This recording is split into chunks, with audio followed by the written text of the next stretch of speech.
Over the past year, a small crew from CFITrainer.net had the opportunity to travel the country and speak with fire investigators at all stages of their careers to get a sampling of the great diversity of this occupation. We talked with them about how and why they got into fire investigation, the work they do, how they train, the value of membership in the IAAI, and their perspective on the biggest issues facing the profession.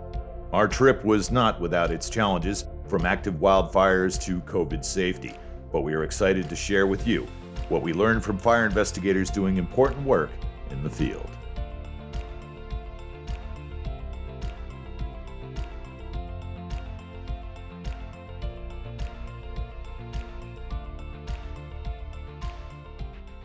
My name's Ed Nordskog. I'm retired now. I was a detective with the Los Angeles Sheriff's Department, assigned for the past 21 years with the arson and bomb squad. Right now in retirement, I'm a profiler. I work for prosecutors and law enforcement and fire agencies looking at cold cases, fire death cases, and helping prosecutors prepare cases.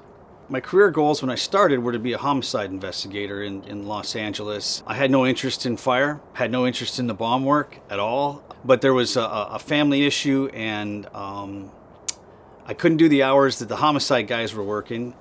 So someone suggested the arson and bomb squad, which is the senior detective job on the entire department.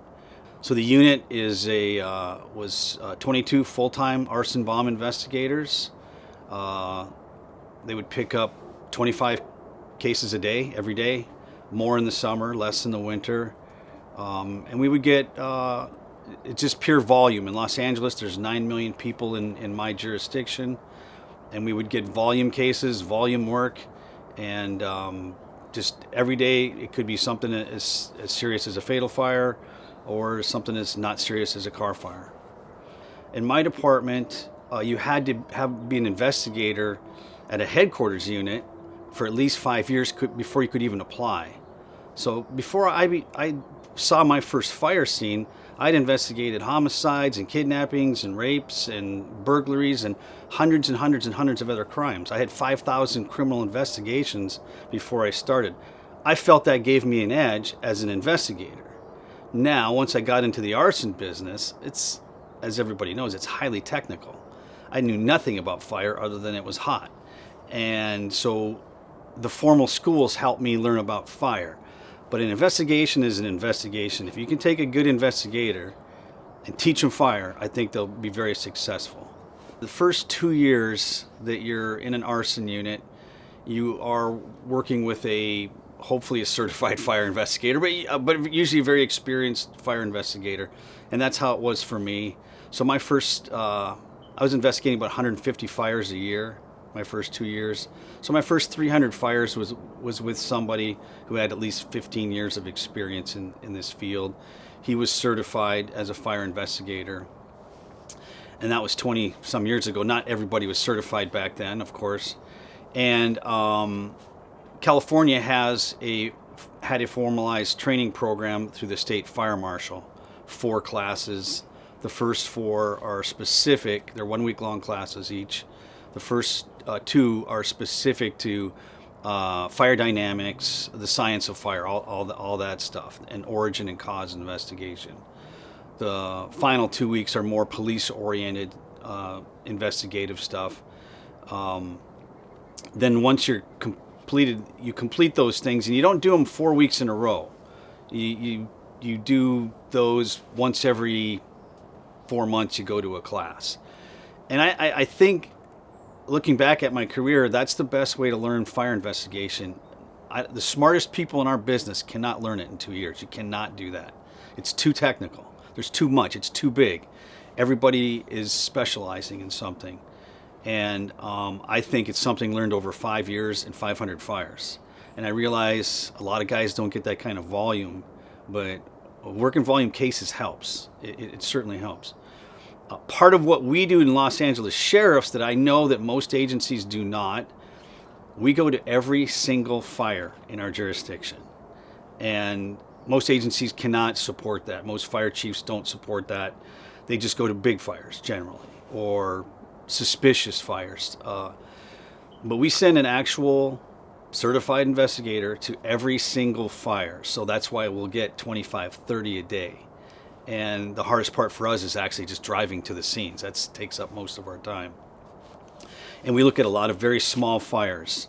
And that might seem boring to people, but if you can learn on the small fires, then when you get to the warehouse fire, it's not so overwhelming. You see the patterns on the small fires, and then when you get to these large, massive fires, they don't overwhelm you. Luckily, I had 2 people in my unit that were very experienced with some very high-level cases, a lot of murders, a lot of arson murder cases, and they said, you have to get certified.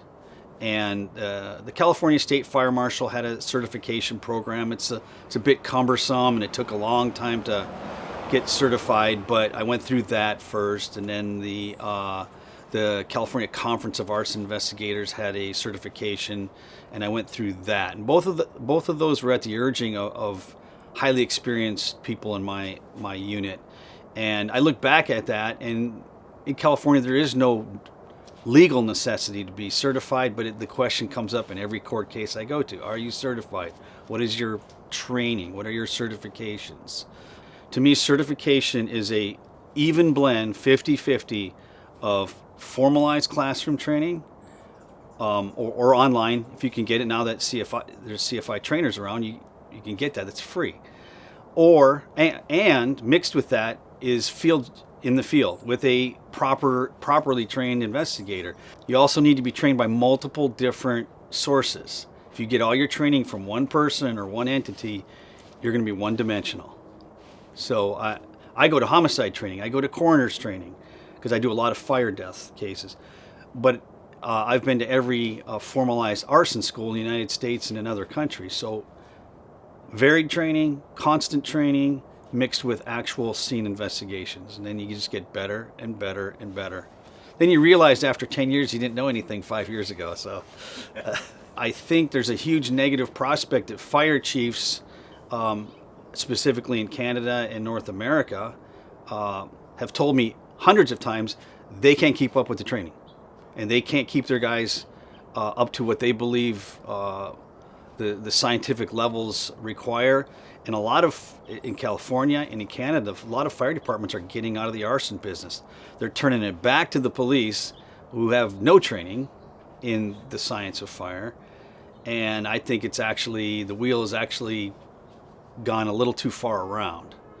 And a lot of agencies don't believe they can keep up with the scientific training that some people feel that investigators should have. Fire investigators today, to do their job better, I'll stick with the public sector because I said this field has so many dynamics to it. I really believe that there's the lost art of arson investigation. Most of the training nowadays is geared towards the science part of the field, and you have to know it, of course.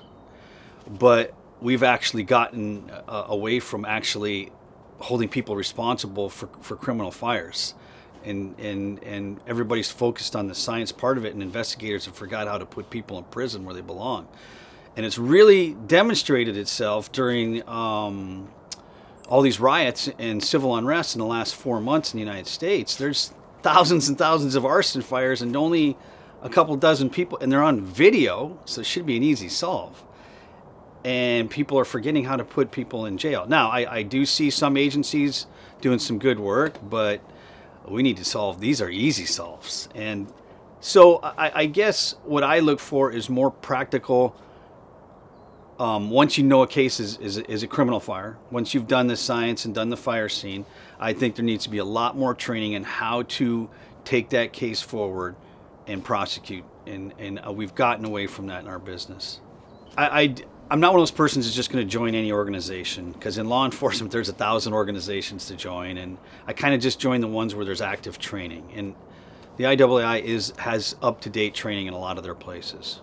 It is good training. It's varied training, and the nice thing about it is it's really good for brand new investigators to really get a foothold before people that aren't getting enough fire scene work can really get a lot of the fundamentals through the CFI trainers. And obviously the price is right, and I testify now in huge trials, usually fire death cases. And so my testimony is at high level stuff. And if there's some particular aspect that I'm not sure on, I do a ton of research before I testify.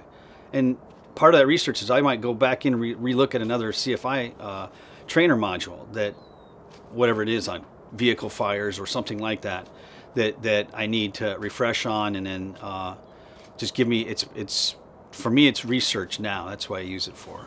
The message I want to pass on is when you start in this business, you're going to get told we're all a bunch of know-it-alls. There's no bigger egos than in the arson and bomb world, believe me. And I'm sure I'm right up there with the best of them. Everybody knows it all. Well, I'm here to tell you that nobody knows it all. This is too big of a field. It's too technical. There's a lot of specialists, and you're going to need help.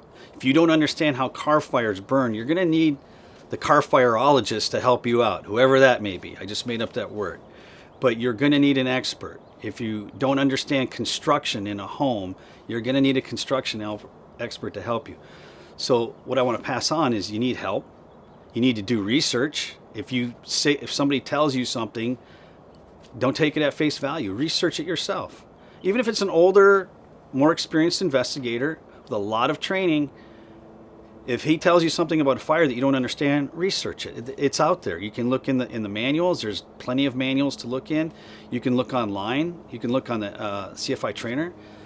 There's research. I do a lot of research. I look at a lot of experts, and even the biggest names are wrong sometimes. So do your own research. Find where, if you see something, find out where it came from and research it. And it's simple. It's at your fingertips now with computers. So I tell people, just be don't believe everything you hear.